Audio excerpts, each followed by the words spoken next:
बुला के मतलब यहाँ गली में बातचीत कहा सुनी करके उसने कहा तूने बकरा कटते हुए देखा है? तो उसने कहा कि नहीं। तो उसने चाकू मार दिया। उसने कहा ये देख ऐसा बकरा कटता है। बड़ी करके बकरी का बलि का मनुष्य को बलि देने के लिए चाहते क्या? गाजियाबाद के खोड़ा इलाके में एक 17 वर्षीय नाबालिग सूर्या की चाकुओं से गोद कर हत्या कर दी जाती है। हत्या करने वाले का नाम असद है, आतिफ है, नवाब है और सारिक है। जिस गली में मैं मौजूद हूँ, इसी गली में चाकुओं से गोद कर 28 मई बकरीद के दिन उसकी हत्या कर दी जाती है। उसके सूर्या के दोस्तों का कहना है कि उसे घर पे बकरीद की पार्टी के लिए बुलाया गया और उसके बाद उससे जैसे ही वो यहाँ पहुँचता है उसके बाद उससे पूछा जाता है कभी तुमने बकरे की कुर्बानी देखी है, हलाल होते हुए देखा है? और उसके बाद फिर उसके ऊपर ताबड़तोड़ चाकुओं से उसके पेट पर हमला कर दिया जाता है। इस तरह का आरोप लगा रहे हैं जो मौके पर चश्मदीद था, जो सूर्या का दोस्त भी था।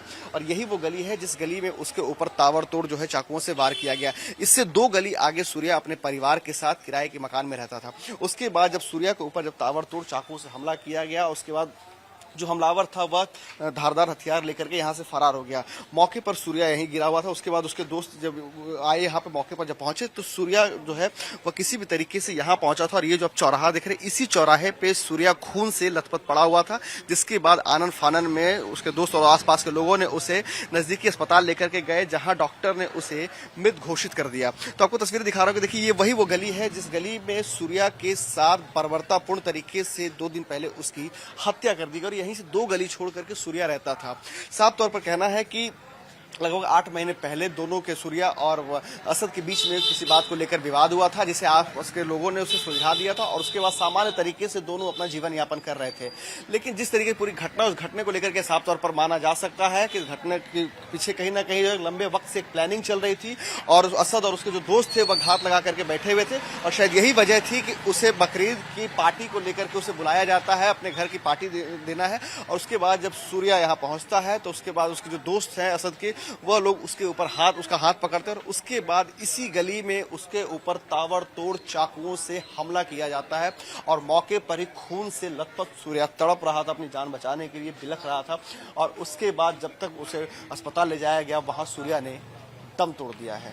इस पूरे मामले को लेकर के पूरे इलाके में तनाव का माहौल देखने को मिला, जिसके बाद आनन फानन में पुलिस ने यहाँ पर काफी तादाद में यहाँ पर पुलिस फोर्सेस की डिप्लॉयमेंट की और ताकि यहाँ पर किसी भी तरीके से सांप्रदायिक तनाव ना बढ़े।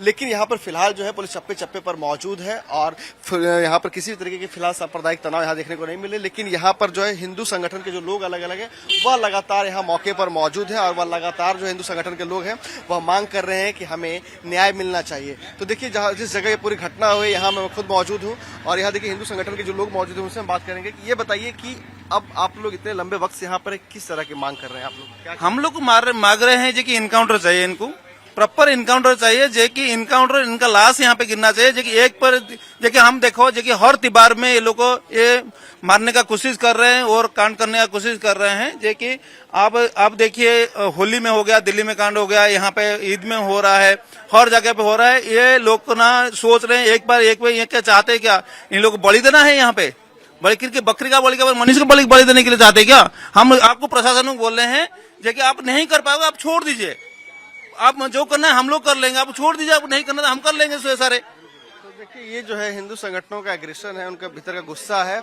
और भी जो आसपास के जो लोग मौजूद है उनसे हम बात करेंगे। ये बताइए कि उस वक्त आप कहाँ थे जब ये पूरा घटना हुआ? उस वक्त तो हम अपने घर पे थे। हमारे पास फोन पे सूचना आई, जो अरशद है इसने फोन करके बुलाया और कहा कि भाई आ जाओ ईद मिलने के बहाने। और बुला के मतलब यहाँ गली में बातचीत कहा सुनी करके उसने कहा तूने बकरा कटते हुए देखा है? तो उसने कहा कि नहीं। तो उसने चाकू मार दिया। उसने कहा ये देख ऐसा बकरा कटता है। उसने चाकू मार के, और 4-5 लोग थे, और मार के चला गया। वो बेचारा वहां से भागते हुए आया, यहाँ पे आके गिरा और उस पे फिर हमारे जो जानने वाले लोग थे वो उन्होंने फोर्टिस हॉस्पिटल में भर्ती कराया। क्या उम्र होगी असद के और उसके दोस्तों की? वो सब बालिग हैं, 20-22 साल उम्र होगी सबकी, सब बालिग हैं। और सबकी सोची समझी साजिश है। क्यों ये सोचो, योगी जी की शासन इतना सख्त है, प्रशासन इतना सख्त है, उसके बावजूद ऐसी ये घटना कर रहे हैं। इन्हें ये चाहिए हर ईद पे एक हिंदू की हत्या करना, चाहे दिल्ली हो जाए, चाहे उत्तर प्रदेश हो जाए, चाहे सोची समझी साजिश के तहत हर ईद पे एक हिंदू की हत्या करना चाहते हैं। प्लानिंग के तहत, पूरे प्लानिंग के तहत हम यही चाहते हैं कि उसका फुल एनकाउंटर हो। तो देखिए यहाँ पे आसपास के लोगों से जब हम बात करें तो उनके भीतर भी कहीं ना कहीं एक गुस्सा जो है वह देखने को मिल रहा है। आप लोग भाई साहब इसी गली में रहते हैं क्या? हम तो थे ही नहीं भाई साहब, मैं तो कल ही आया हूँ। आप इसी गली में रहते हैं। असद का व्यवहार किस तरह का था, इतना तो जानते होंगे आप, उसका नेचर किस तरह का था? नेचर तो यार ठीक ही था, हमारे सामने ही रहता था वो तो पहले, अभी प्लॉट बेच के चले गए, लेकिन कैसे हुआ ये तो हम भी नहीं जानते। मैं तो कल रात ही पहुंचा हूँ, आउट ऑफ स्टेशन था उत्तराखंड। तो इस पूरे घटनाक्रम को लेकर क्या कहना चाहेंगे? जो उसे बुलाया गया और लोगों का कहना है कि उस चाकुओं से हमला करने से पहले उसे कहा कि कभी बकरी की बलि होते हुए तुमने देखी है कि नहीं देखी, उसके बाद ताबड़तोड़ चाकुओं से मारना शुरू कर दिया। सर इसके बारे में मैं कुछ नहीं कहना चाहूँगा, क्योंकि मैं अगर मौके वारदात पे होता तो मैं कहता, लेकिन मैं तो था ही नहीं, तो मैं क्या कहूँ। तो देखिए, ये वो गली है जिस गली से हमने आपको अभी तस्वीर दिखाई, और इसी गली में असद रहता था अपने दोस्तों के साथ, उसके सब वो फैमिली के साथ वो यहीं रहता था। और इसी गली में जो है असद ने उसे बुलाया था बकरीद की पार्टी देने के लिए, और उसके बाद 17 साल के नाबालिग सूर्या की चाकुओं से गोद गोद कर बेरहमी से हत्या कर अपने धारदार हथियार के साथ वो सारे आरोपी फरार हो जाते हैं। फिलहाल वो सारे आरोपी जो है वह इस वक्त पुलिस की गिरफ्त से बाहर है। पुलिस लगातार उन्हें गिरफ्तार करने के लिए अलग अलग जगहों पर दबिश दे रही है, लेकिन फिलहाल पुलिस को अभी कोई भी बड़ी सफलता नहीं मिली है। वहीं जो आसपास के जो लोग हैं उनका साफ तौर पर कहना है कि जिस तरीके की बर्बरता की गई है सूर्या के साथ, उसके लिए उसके ऊपर कठोर से कठोर कार्रवाई होनी चाहिए। थाना क्षेत्र खोड़ा में दिनांक 28 मई को हुई घटना के क्रम में तत्काल ही परिजनों से प्राप्त तहरीर के आधार पर सुसंगत धाराओं में अभियोग पंजीकृत कर लिया गया था तथा इस प्रकरण में 3 नामजद अभियुक्तों की गिरफ्तारी सुनिश्चित कर ली गई है। 2 अन्य संदिग्धों को हिरासत में लिया गया है, जिनसे पूछताछ की जा रही है। पूरे प्रकरण में पूछताछ और साक्ष्यों के आधार पर अग्रिम वैधानिक कार्रवाई सुनिश्चित की जा रही है। जो मुख्य आरोपी है वो अभी भी फरार है। गिरफ्तारी तो प्रयास किए जा रहे हैं, शीघ्र गिरफ्तारी सुनिश्चित की जाएगी। किस एज ग्रुप के ये लोग हैं? ये लगभग 17-18 साल के हैं। बाकी सभी तथ्यों पर जांच की जा रही जो मुख्य आरोपी सर वो किस एज ग्रुप का है? है, अभी जांच की जा रही है। ये बताइए, पहले से क्या कोई रंजिश वगैरह थी, क्या वजह थी? कोई रंजिश नहीं थी सर, कोई भी विवाद नहीं था। बच्चों में ऐसे छोटा मोटा मोहब्बतिया हुआ था, बस 8 महीने पहले हुआ था, अभी भी कोई बात नहीं थी। उन लोगों ने धोखा से मेरे बच्चे को बुला के ईद का बहाना करके और मेरे बेटे से कहा कि तुमने बकरा कटते हुए देखा है, बकरे का तो उन्होंने बहाना लिया, मेरे बच्चे की बलि चढ़ा दी। ईद नाम वो जैद नाम के लड़के ने, मुसलमान ने सर, मेरे बेटे के पेट में चाकू भोंक कर उसकी हत्या कर दी। क्या पहले कोई इस तरह की जान मारने की धमकी वगैरह दी थी उन लोगों ने? धमकी कुछ नहीं दी थी सर, इनने एकदम उनकी लोगों की सारी जैसे क्या हो मुझे कुछ नहीं पता सर। मैं तो खुद एक 8-9 हजार की रोड ड्यूटी करती हूँ, मैं अपने बच्चे पाल रही थी सर, मुझे इस मामले में कोई पता नहीं है। उन लोगों की सारजी थी क्या नहीं थी मुझे कुछ नहीं पता। उन्होंने धोखे से बुलाया। मेरा घर वाला भी नहीं है सर, मेरा बड़ा बच्चा है, वो भी दिमाग उसका खराब है। मेरा कोई सहारा नहीं है सर, मेरा ये चिराग था वो भी मुल्लों ने मेरे से छीन लिया सर, मैं तो अनाथ हो गई।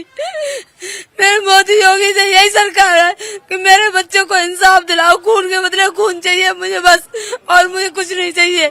मैं किस तरह का इंसाफ चाहती हैं? मुझे खून के बदले खून चाहिए, बस खून के बदले खून। जैसे मेरे बच्चे को उसने चाकू भोंककर उसकी हत्या की, उसी तरीके से मेरे सामने मेरे उसकी मिट्टी आनी चाहिए, तब मैं अपने बच्चे की मिट्टी हटाऊंगी, नहीं तो मैं यही बच्चे के साथ मैं खुद दफन हो जाऊंगी, पर मिट्टी नहीं हटने दूंगी मैं। ये माँ का वादा है आज अपने बच्चे के लिए। देखिए